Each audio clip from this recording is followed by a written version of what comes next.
Get your pen. Right, your next number for a line is 5050. Everybody got to try and win a little bit at all. You know, there's, I mean, what else is there to do? I mean, you know. So, the problems obviously have to do with loss of money. And the people who play regularly, It's not the old grandma so much part of their lives that they can't understand why it's not a part of everybody's. And that was their seat as far as they're concerned. And they're a little bit late. When they come in, they see someone But it's sitting in there. not just a local phenomenon. She's got to go through the smoking section to get there. It's come back and she's I mean, they won't ask them to do it, but that's just... I don't like bingo. I think it's a waste of time, waste of money. If those people sit down and go to work instead of going have big butts playing bingo, they probably have more money. The game sexy I younger people. I wouldn't know what to do with myself if there was no bingo.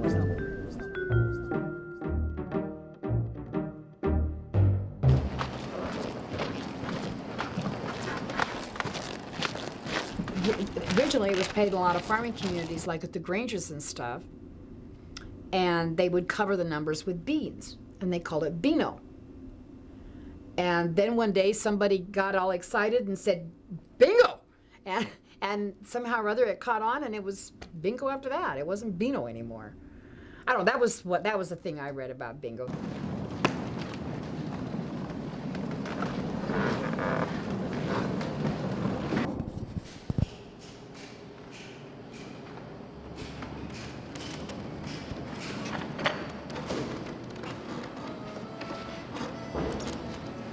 Bingo goes back to the Italian lottery and then spread into Europe in a game called Lotto. During the Depression days, there was a carnival operator that came from Germany, set up a game down in Augusta, Georgia, or close to it, and a gentleman from New York, Edwin Lowe, who had a toy company, was on a sales trip in Georgia and came upon this carny operation where this game of Beano was being played. He was fascinated by it.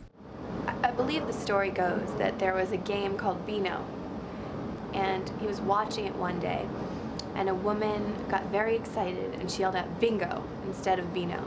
So he got this idea and he hired a mathematician to make the scorecards, who subsequently lost his mind after that, apparently. And he made this game called Bingo.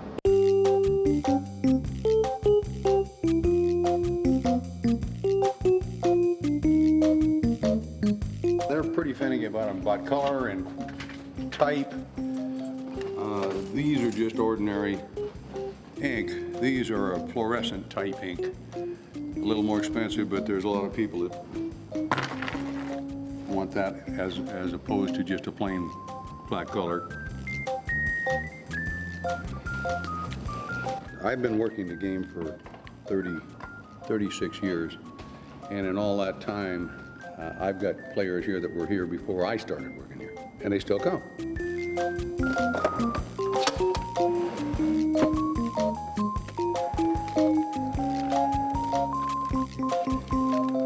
It's interesting for me to know that somebody who shares my blood has affected so many people, because I'll go to somebody's house and they'll be like, this is my dog Bingo. And I mean, I know where that comes from, so it makes me feel special, I guess.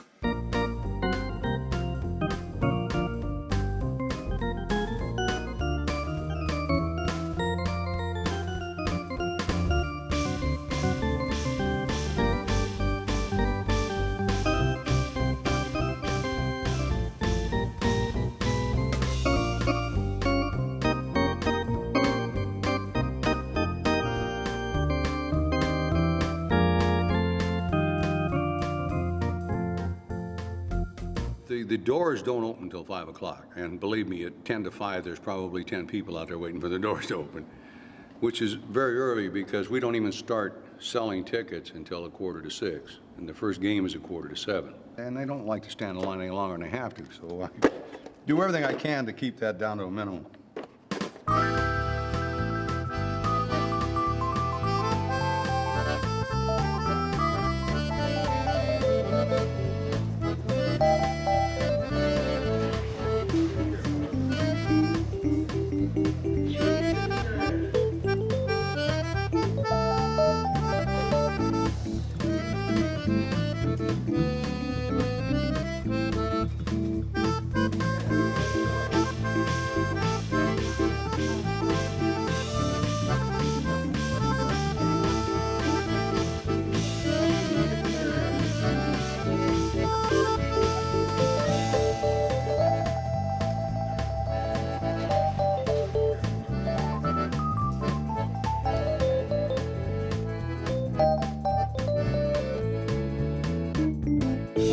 time I went to bingo, I was like enormously pregnant with my son, and he's 35, so I've been playing for over 35 years.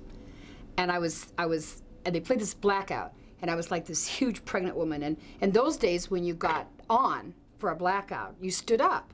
So it was kind of cool. And I was the first person to stand up, and here I am with this huge baby, and I'm all excited, and everybody going, calm down, calm down, calm down. Well, then they called my number, and I won, and I was so excited. Everybody thought I was going to have the kid right there. $2,000. Come on, one first. I need one.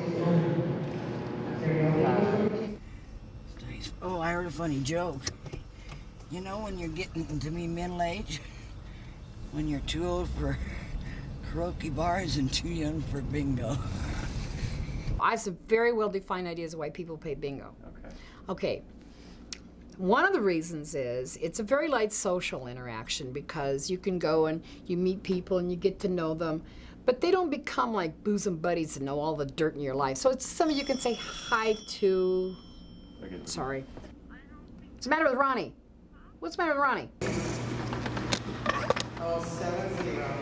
I was, as you know, in a bad car accident, and as I was recuperating from the bad car accident, not the hospital part of it, but when I was in a rehabilitation center and also in nursing homes and all that, as I was going through all the stages, one of their activities was bingo.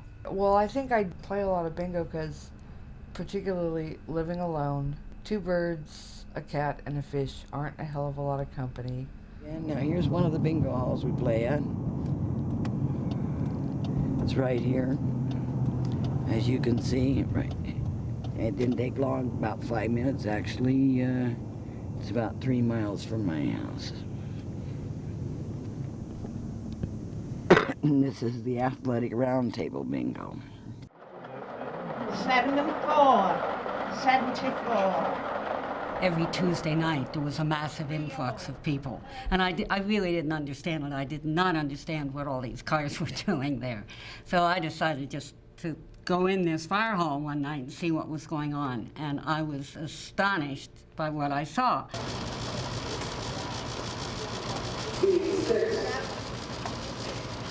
A couple of hundred people sitting there totally, fully intent on bingo cards in front of them. I'd never seen anything like it.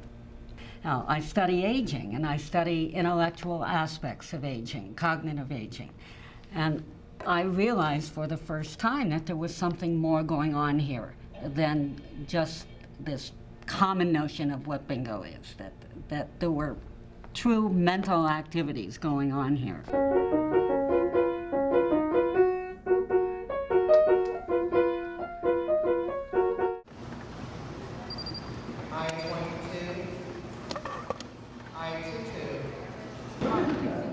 I was brought up Catholic, and it was a Catholic church where I grew up.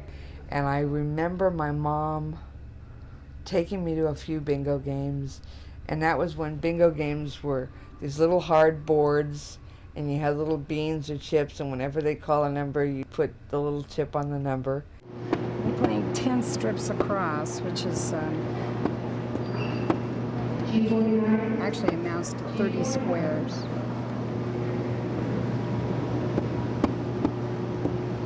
In the old days when we played hard cards, like this is what I played, was 30. So the transition to paper was not that difficult. I went to play a game of bingo at a local bingo hall, and I was playing a number of cards. They were hard cards as opposed to paper cards. So I had 8 of them in front of me. Nobody else was playing more than 2. It was the fastest caller I have ever heard. We were using pieces of corn. I had corn scattered all over the place. And it got to be, I was working really hard trying to find these numbers. One of the bingo workers walked by me, and he happened to be a student from one of my classes. And he said, Dr. Krause, you've got a bingo. I said, where? He said, right across the middle. I couldn't believe it. So here, I had missed it, and I realized for the first time what was going on. I was watching only for the numbers, then going back and trying to see if I had a pattern. I believed then that the expert players were able to look simultaneously for numbers and patterns. There is a book, and I think it has over, believe it or not, since I used to work in bingo halls, I think the pattern is over 365 different patterns you can have. The main basic pattern they use to play with is what they call a bingo, which is a straight line bingo across the middle, up and down, diagonally, or four corners. Then the next one up that's quite popular is what they call a postage stamp. That's four in a little corner. Could be any four corners of your card. And then you have a kite, which is a postage stamp with a diagonal tail to it. Sometimes they use the big H, which is the B row and the O row. T is quite popular. An L is quite popular. An S is quite popular.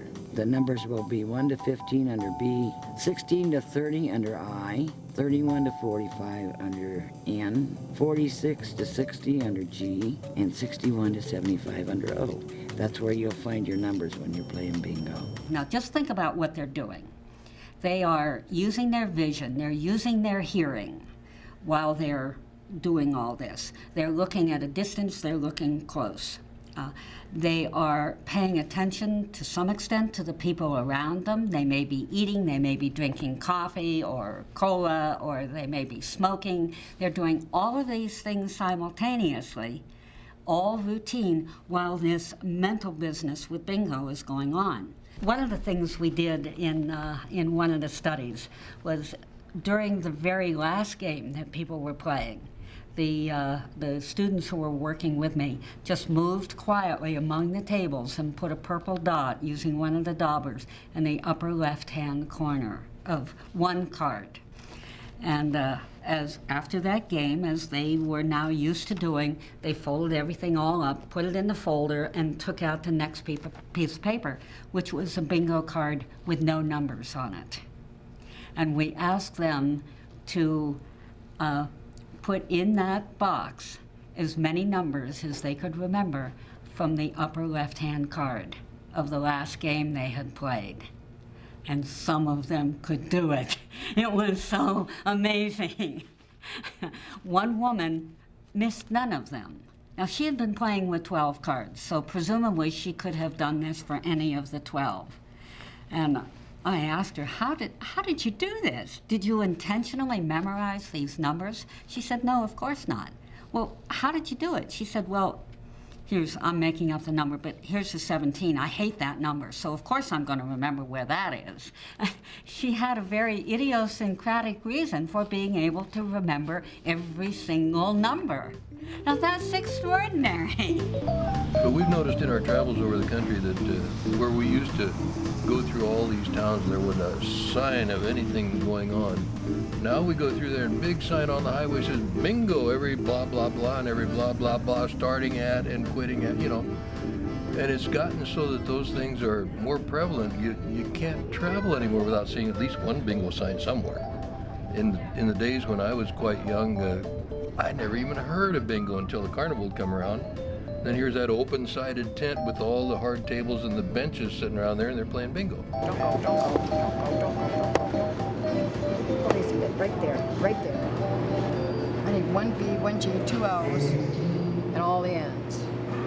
I got lucky in Butte, Montana one time while on my way to Denver, Colorado on a vacation. I got lucky one time in Portland, Oregon on my way to Pasadena, California one time.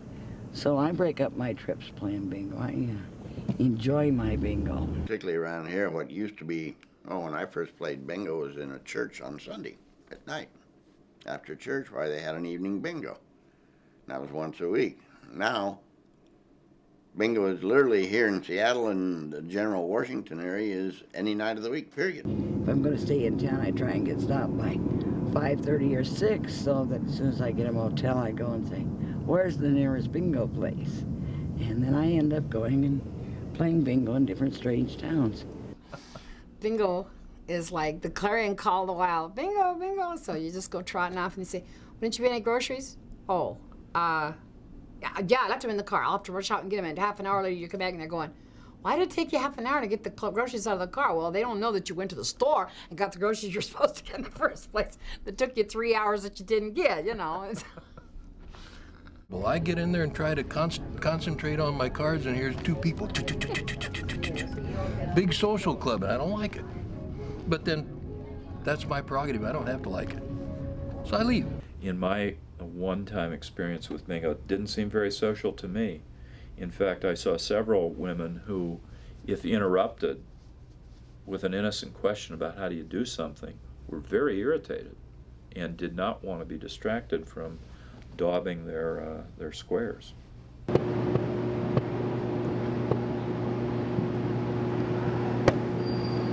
Rarabouts on 47. 061. 061. If you want to get away from the cares of the world, you can just drop away. You don't have to talk to anybody if you don't want to. If you're fighting with your family or unhappy with your family and you want to get away from, you can go to bingo and you can sit there and just keep your mind on the numbers and you don't think about what your problems are in the world. You can, or you can, if you feel like it, you can chat with the gal across the table from you or the gal next to you. Bingo people will either be sociable or they'll leave you alone compared to whatever you want to do. Nobody I know goes to bingo. That's my thing. None of the people that I hang out with go there. You know, and that's my way to just kind of get away from the world. This is my spot, this is my place. I have my own certain table I sit at, you know, and people leave me alone pretty much. It's a totally different world when I walk out of this area and go to the bingo. You know, that's where people know me as me. I don't have to put on any face for anybody. If I'm grumpy that day, fine, I'm grumpy. If I'm in a good mood that day, fine, I'm in a good mood. You know, but I don't put on any act for anybody.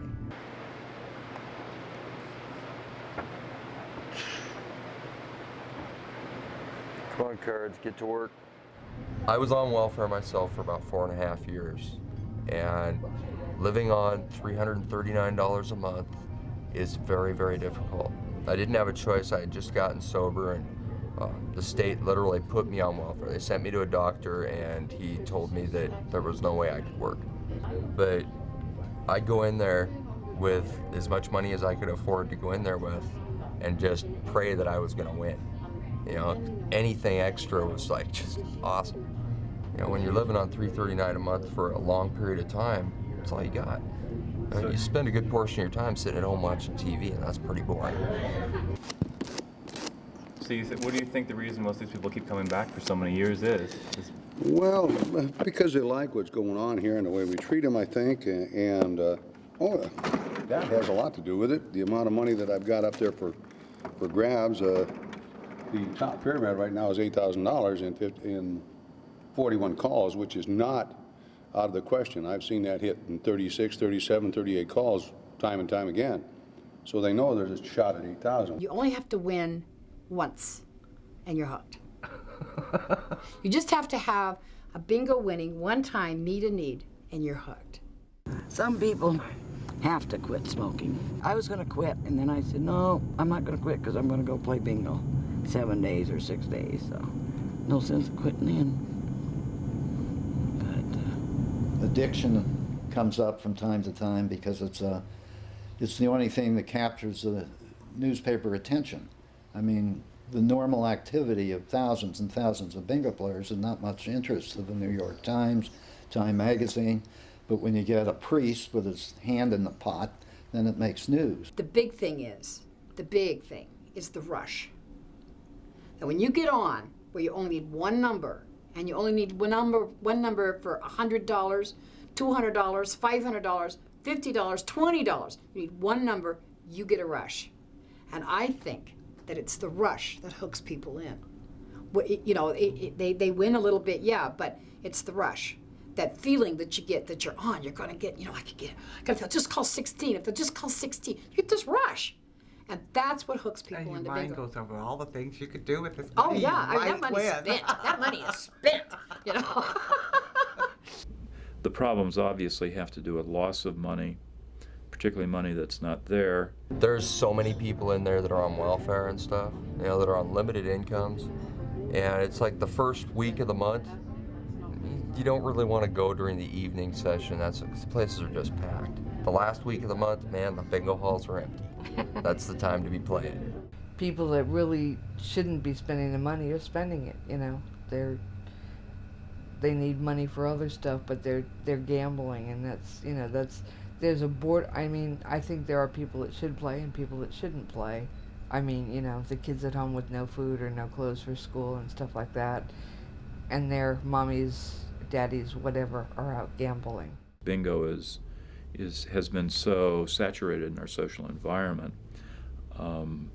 Therefore, it's easier for people to hide bingo losses because it's just bingo. And yes, I've gotten into trouble playing bingo. Monetarily, I've gotten into trouble playing bingo. But after a little examination of that, I realized that it was a symptom to a problem I have. It was not the problem. So I took care of the other problem, and then the symptom dissipated.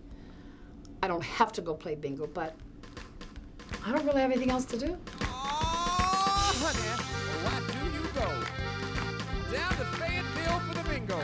I said it's my money and it's my cash flow, and you just throw it away on the bingo. Won't you close the door and say you love me so much more than your bingo? You know your pretty face, you give me such a fright with that demon smile that you wear tonight. This is not the woman that I like to see. Honey, what's the bingo remedy? I saw an article on TV on gambling, and they said the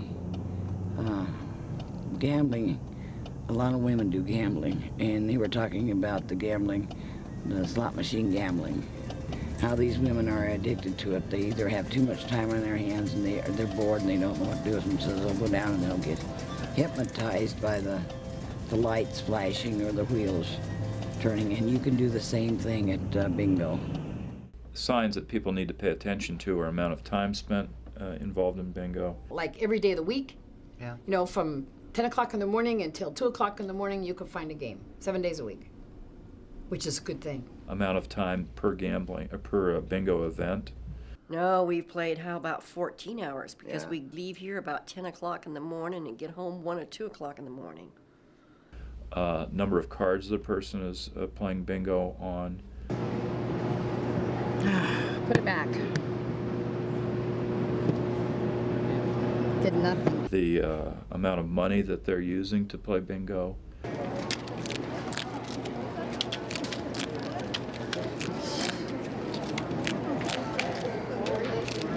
That's about right. 50 cents for $5. If a person loses $50 at one bingo episode, do they then go out and get money to go back and then win that $50 back? That's chasing. See, if I win now, I'll get my check back again. Obviously, if their bingo involvement is leading to some interruption in relationships, if they're getting feedback from family members. I can tell if she went to the little girl's room because she's got to go through the smoking section to get there, and comes back and she stinks when she comes back. In those days, you I don't like smoked. bingo. You didn't notice I think it's a waste of time, waste of money. And if those people would sit down and go to work instead of sitting on their big butts playing bingo, they'd probably have more money. Those are warning signs.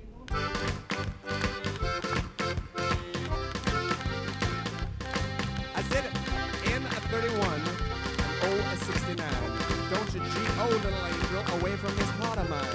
Don't you G55 or O63. Don't you go, little honey, come on back to me. Don't you go, little honey. Don't you play that B-I-N-G-O. These two come home and tell me some of the things that people pull. I can't believe it. Bingo players have to be the most superstitious people in the world. Oh, yeah. They come in there with stuffed toys, with junk, garbage they stick out on the table. Junk. Oh, yeah. And by God, if it isn't there, they won't play. They got to have their stuff. And if you take their table, oh, heresy. And somebody comes in that doesn't normally come, and they sit in a spot that everybody knows a certain person usually plays there all the time. Oh, they have a fit. You walk into the hall and they say, so-and-so took your spot at the table. And I said, so we'll find another spot. You know? There's even people that won't sit by me. You know, when I come in the place and I go sit down, they will not come anywhere near me because I'm an excitable bingo player. And when I'm on for something, I'll sit there and say the number over and over, you know, come on, 23, 23, come on, you know. Come on, 57, 57. Oh, 56, suckage. And I harass the bingo callers constantly. Yeah, it's just one of those deals. They make a mistake, I go, oops, you know, real loud. $1 in the jar, you know, that kind of stuff. You know, but it's how I have fun. That's a lame thing about them having smoking back here. I can't yell at the caller. I usually yell at the caller when they do that. Give me shitty numbers. I was in here playing bingo one night and I noticed that the place wasn't very clean. When I asked them about it, they weren't very happy with the person working here. I guess they'd had problems with not showing up. And so I asked them if they minded if I gave them a bid. They thought it was a good idea, so I came in a little cheap on my first bid. I didn't realize just how much work this was gonna be. You know, most people think about janitorial as nothing more than cleaning toilets. You know, and yeah, there's a whole lot more than that. Matter of fact, that's probably the shortest part of the whole job. I'll tell you, the biggest problem I have is picking up, like, the little seeds. You know, there's certain bingo players that just love to eat seeds, and they just scatter them on the floor. You know, they don't care. It's like, they just like to make a mess. That and glue. People like to glue their shit down on the tables, which is a real pain in the ass. I don't understand why they do it, but they seem to think it's necessary, so it makes it a little harder on me, though. The glue can really be a pain in the ass to get off. Must not be doing something right. Is this red glue? Yep. That's why it didn't look clean. It's kind of funny, bingo was really the only thing I could do when I first got sober that I could do before that. Because they don't serve alcohol at bingo halls. At least none of the ones I go to. Come on, nobody holler. Nobody holler. Oh. Come on, 71. It's a G. Damn it. Damn it, damn it, damn it, damn it, damn it. You know. You can meet a lot of nice, neat people at bingo. There's so many different kinds of people go to bingo. It's not the old grandma thing that everybody seems to think it is. Oh, no, not anymore. We will be playing a traditional Presbyterian-style game of bingo, ladies and gentlemen. There are approximately 37,000 bingo games in the United States. And with that many games out there, there are going to be little aberrations. For instance, in New York, they're playing bingo in a bar where they give away drinks instead of money. Hi, I'm Del Waymeyer, and I am one of the bingo callers here at Tortilla Flats Restaurant in New York City, New York, where we call what has to be the longest running game of underground bingo in Manhattan. Had this just been a bingo test, you would not have received bingo cards. This is an actual bingo event. It's an opportunity for people to come together and interact with one another using vowels, consonants, natural and unnatural numbers. B13.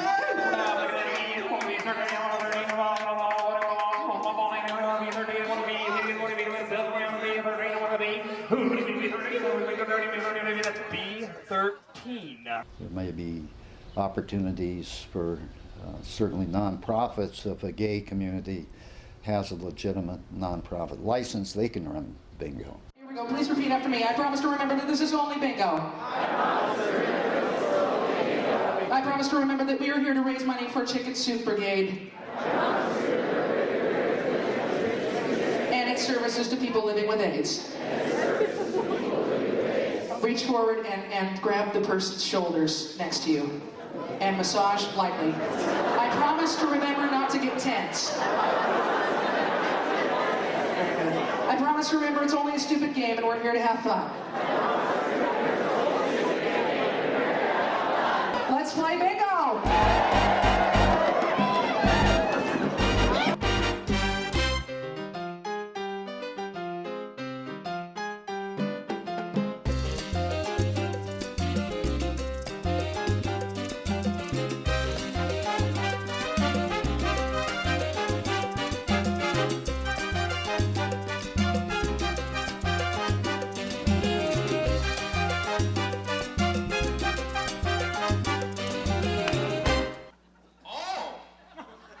69. Oh, 69! I love it. Anybody that got 4 or less that they need? Oh, a lot. Anybody got 3 or less? Oh, 2 or less. 1. Oh, my goodness. Oh, it's very exciting. It's the first time I've ever done this for Gay Bingo. And it's a pleasure to do it. Cody was a wonderful, willing participant. He shaved his mustache and his chest for us, which is always a good thing if you're going to wear a low-cut dress. He may regret it in a day or two when the stubble comes in. G56. Gay Bingo is wonderful. I think it goes for a great cause. It's a great alternative to the bars, and it's really neat to see this kind of turnout of people from all parts of the community to come out and play something silly like bingo and just have fun. I don't do this often, but I'm going to ask God and Jesus directly, let one of you win. All right, well, I guess we might as well bring on our first callers. Glamazonia. Let's call Glamazonia back to the stage and let us know, dear, how you did with the makeover. It was a challenge. Big challenge, but he was a great sport. We did shave off the mustache and some body hair. And of course, we finished a little early, so then we shaved off some more body hair. But that's not part of the makeover. We were just having fun back there. So let's put our hands together for the artist formerly known as Cody,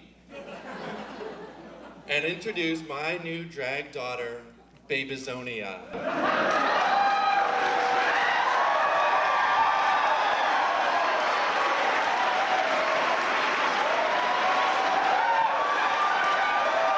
Isn't she lovely?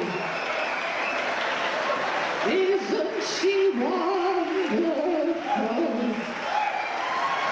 It's a cornucopia of culture. I don't see anything to compare it with. I mean, it's a phenomenon all to its own self.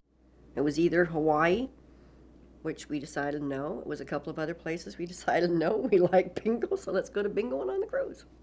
The Bingo Bugle newspaper group proudly presents the 8th annual World Championship Bingo Tournament and Caribbean Cruise. I've been on troop ships when I was younger, but never been first class, and decided I'd like to have a cruise. I just retired last year, and we happened to spot bingo cruise in a bingo hall. And we liked bingo, 1. We wanted to cruise, 2. And they had a slot tournament that fills in, and it was just perfect. Welcome to the bingo.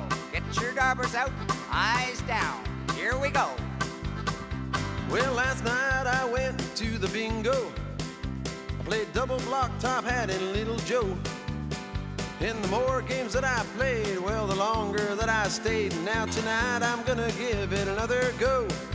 I'm going to the bingo, bingo. I'm going to the bingo, bingo. Tonight I'm gonna win. I got this feeling in my bones. I'm going to the bingo, bingo. I'm going to the bingo, bingo. I'll win that jackpot and pay off all my loans. Well, most of the games are for 100, and a surprise envelope is sure to brighten someone's day. But it's that big prize that seems to keep us bingo players hooked. Yeah, winning that one sure would be okay. I'm interested in the crowd, the bingo crowd on the cruise. My name is Uncle Willie, and everybody knows me because I wear my shirts with my name on the back. Because it'll be, you go up here, you've got a $10 pack. It can be high class, low class, middle class, can be anybody. On the cruise, you've got a cost that not everybody can go. And so it'll be interested to look around, see the people. And we're all vying for the same thing, a prize. That's what's interesting. We all have the same interest.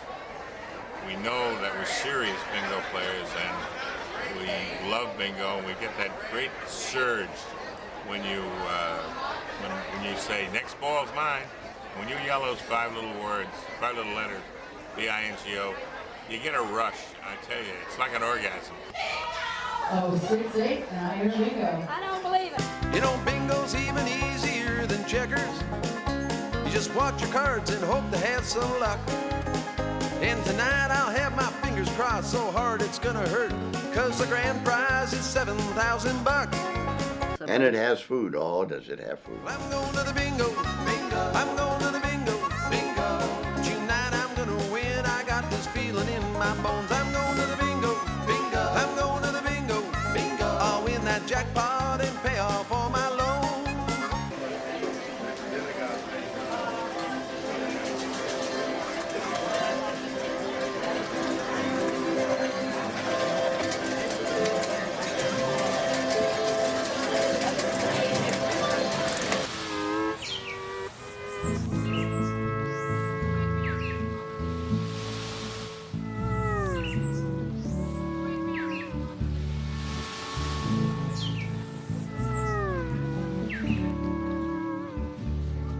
What do you think of the concept of having bingo and a cruise? I like it. A lot of people aren't happy, but I like it a lot.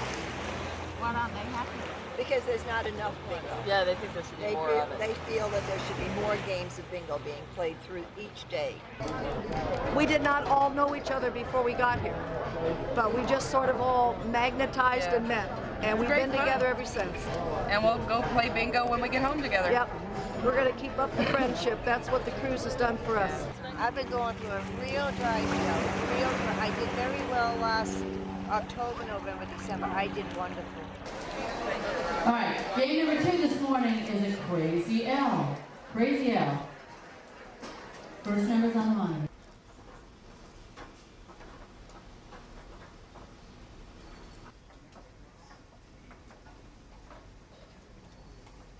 I-18.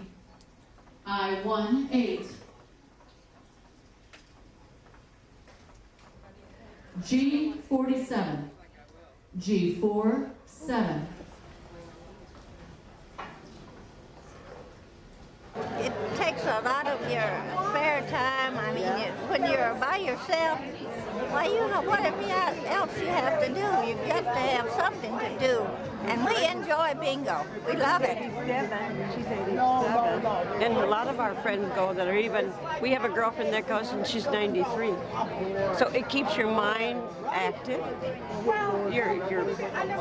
You're more agile and you meet a lot of people and everybody's practically in the same boat that you are, that we are, they're widows and you know, some of the husbands are with us too.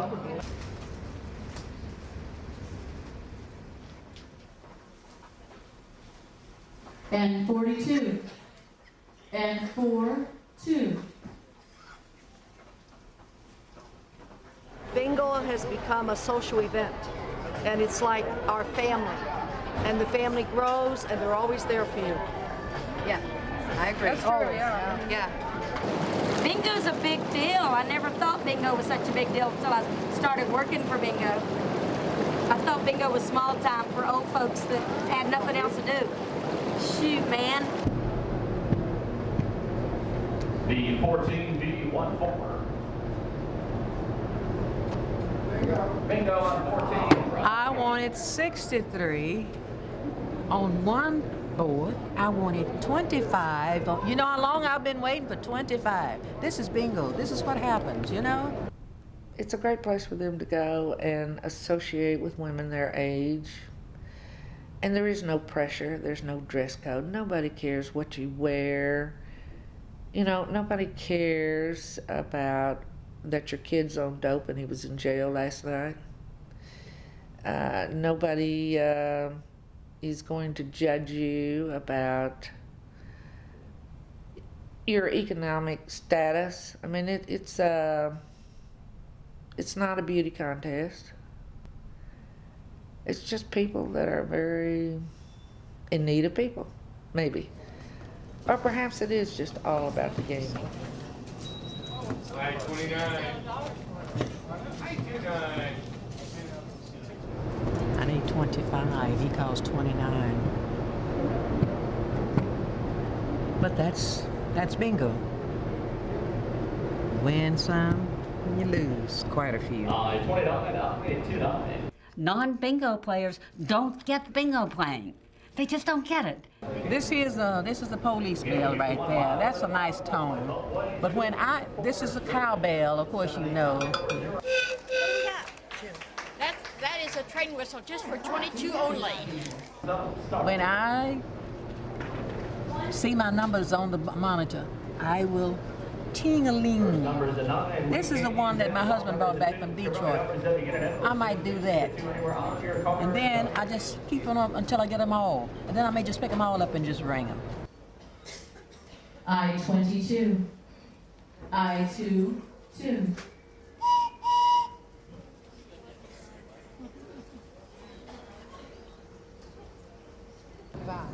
They like the rush. I mean, it's kind of like jumping out with a bungee cord, you know. When you walk in there, maybe today I'm gonna make it, you know. Just like reeling for that big crappie or that big bass. You got it? That's it. Man, I gotta get caught up. G54, G54. And there's always a number of places. I mean, if you get tired of one particular place, man, it's unreal. Yeah. Anywhere, everywhere. And any town you go to, if you're interested, there's always a bingo hall there. Always. It's very popular in Costa Rica. I've seen bingo halls all through there. I understand there are other places in South America where it's very popular. It's popular in Italy. It's popular all across Europe. It may be called something different. It may be called bolito, or it could be lotto. But it's not just a local phenomenon. It's just everywhere. It's just everywhere.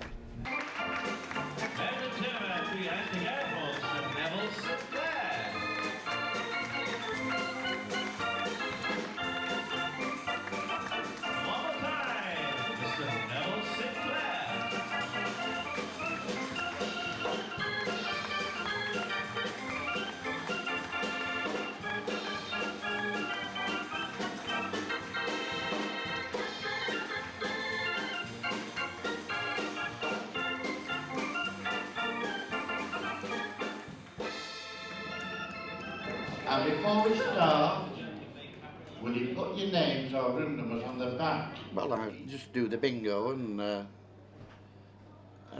I entertain on a Friday evening. But I call bingo every night in the season. 525. Sweet 16.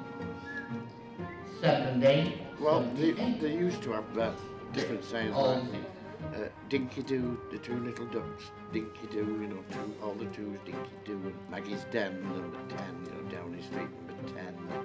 People would laugh, and maybe somebody would shout, and the caller wouldn't hear it, and he'd call the next number. Well, they'd missed the house then, you see, so the bingo halls stopped doing it. Well, some of the little clubs do it, you know, like I do it as well. Your next number. On it from a little ducky number 2. 2 fat barmaids wobble wobble 88. Unlucky 13. Well, that's all right. It's when they were saying 2 fat ladies, 88, 2 fat ladies, and 1 fat lady, and some people got offended at it, you see. Ah. But you take it all in the stride, you don't bother. That's what bingo is, bit of fun, Yeah. isn't it? Eh? I lived in the country for about 15 years, and I was going to England, so I went up to Dublin to see my sister and stop over for the night. So I wanted to spend some time with her. So her nephew asked me to go to the pub, and I said no, I'd go with Josie to the bingo. So it was the hall across the old road, like, you know. So over we went anyway, and I got 2 books, and she had about 12, and I couldn't believe. Like, I was going, can you mark all them? She says, no problem, you know. Because I found it quite hard to do the 2, you know, keeping up with the numbers. So the bingo started anyway, and she'd be looking at me, number 12. If you got 12, quick, like, you know, because you'd be very excited because you can't, you know, wait if you know, you can't backtrack or anything. And she's marking her 12 books. You forgot number 4, and I was like, Jesus, number 4, right, okay. Next minute she roared, bingo. I said, you won? She says, no, that's you. Check 5 and 6. And I got a lion. It was £20. I'm John Anderson, the Development and Operations Director of Buckingham Bingo Clubs, or more precisely, the company is Cambos Enterprises Limited. We operate bingo clubs in the northwest of England, largely 1,500 to 2,000 seaters, which are the latest trend in this country. I think when you're a bingo caller, you're not just a bingo caller, you've got to be someone who can listen, because the customers, it's their little bit of escapism. It's widows or people who live on their own, they come to bingo to meet friends and sort of, they tell you all the problems, so you're not just a bingo caller, you've got to listen to some of the problems, what they say, and they'll tell you their whole life story in a matter of 10, 15 minutes, and they've got every ailment that you could ever hear of, you know, but you just got to sympathise with them and just sort of, you know, just say, oh, well, never mind, you might win tonight, you know, something's always round the corner waiting for you, you know. Celebrating her birthday for tomorrow. She's 87 tomorrow, so give her a nice round of applause for Maureen. I mean, we get to know people that over the years that if they don't come one night and we look and there's a stranger in the seat, we wonder what's happened to them, you know, whether they've taken ill or something like that. You get to know all your customers and where they sit. You know, it's a regular thing over the years. If people are waiting for one number, they usually say they're sweating. You know, if somebody was sat across the table from me and they said to me, I'm sweating, or they might say, I'm sweating for one, you know, then you know they're just waiting for that, you know, that last number. The bingo is very important. The game is taken very, very seriously at the time that it's played. But I would say the main session of bingo only takes up playing time, an hour or just over an hour, and yet the players may be in for 2 to 3 hours, during which time they socialise, they I probably shouldn't say they play cards, but you know, they play cards, they can play cards as long as it's not for money. They knit, they chat, they talk to women, men, you know, whatever their interest might be. A lot of people seem to think that marking the numbers and following the game keeps the mind lively as the life goes by. But I think it's that little bit of social activity. Cinema started becoming bingo clubs because at the time cinema in this country was on the wane. Whether it was the product wasn't much good or whatever, you know, I'm not sure. At the same time, the law was getting to a stage where people were allowed, the law was changed so that bingo was allowed. So cinemas that didn't pay were being made into bingo clubs, and anyone and everyone that had a little old cinema anywhere would convert it to bingo, basically to make some money. Like bingo to me is a real social, and actually the Monday night that we didn't have it, they were in an awful state about it. You know, we've nowhere to go, you know. We all have lovely homes, but it's a Monday, Wednesday night in Edgeworthstown.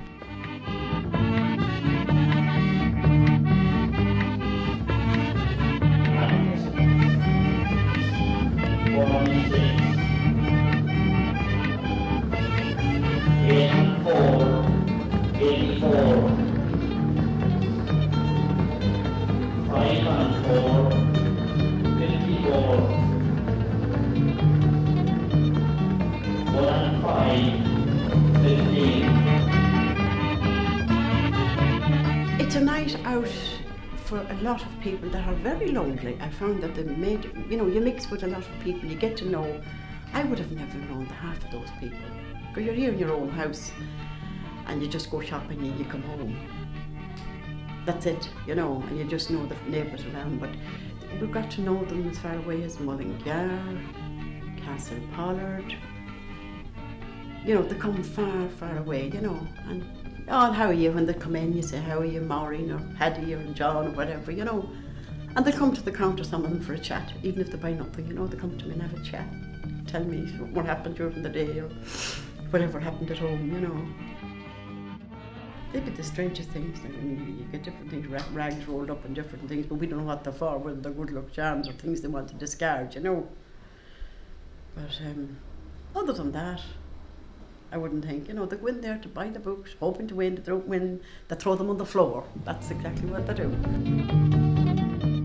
Do you know what they bring to bingo? This is through a monkey's paw. Where would they get a monkey's paw? No, rabbit's paw.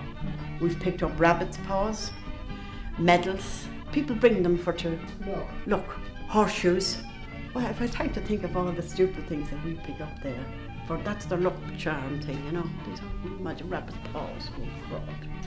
Anyway, to have an area where people can't smoke, that they don't interfere with the non-smokers. So we decided to put them into the courtroom, that little room there. And there were very reluctant people to move. They get into a seat in a hall, they don't want nobody else to sit in it. Do you know? And I think they've all copped on. Now you see that at half time, they all come out for their smoke. They all make for the hall or they go outside or whatever, you know.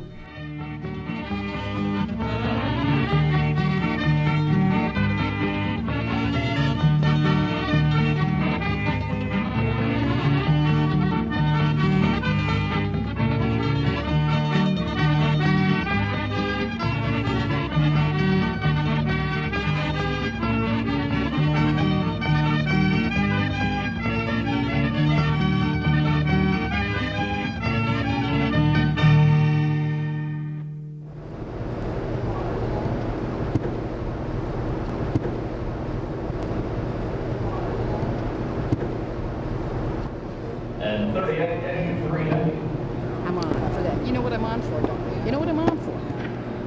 I'm on for the number I can't win on. 49. 49, I need a 48. Shit. I'm sad, but he just won't call my number. Oh, 60, 6 up, 6 6. You get on for a bingo, man. Your heart starts pounding. 1. What? Bingo!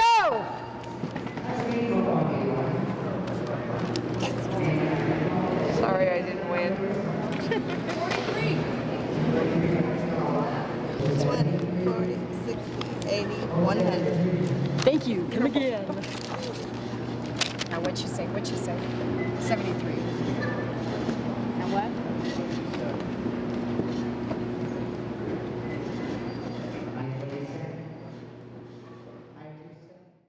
These people are here all the time, so they become friends. And this is where they meet. It's kind of a social gathering for them, it really is. I have a letter in there right now that, because I'm 69, I'll be 70 in May, and I'm thinking of retiring, and I've let it be known that I probably would, and unfortunately it doesn't look like they've got anybody to replace me, and I got a letter from a guy that said, I don't think you should close the game. He said, I'll volunteer to run the game if that's what it takes, because I think you need to keep it open, not only for the nights, but for those people. Because as I say, they make a social event out of it. There's a lot of people that come here, and it's probably the only time they get out is here. I'm thinking of one lady right now, that she's a recent widow, and I think the only time she gets out of the house is when she comes to play bingo. She's not a young woman, she's, up there in years, and she comes here sometimes when she really should be home because she's not feeling well, but she doesn't want to miss being up here with her friends. And that's probably one of the reasons that I continue to run the thing, because I do have an affinity with these people. We go back a long ways, and it's, I don't know, they're just a relationship that develops over the time. Bingo, memories, and sessions yet to come, trips, and those club special days, hotels, and happy holidays. Bingo, memories, gone and yet to be, gone and yet to be.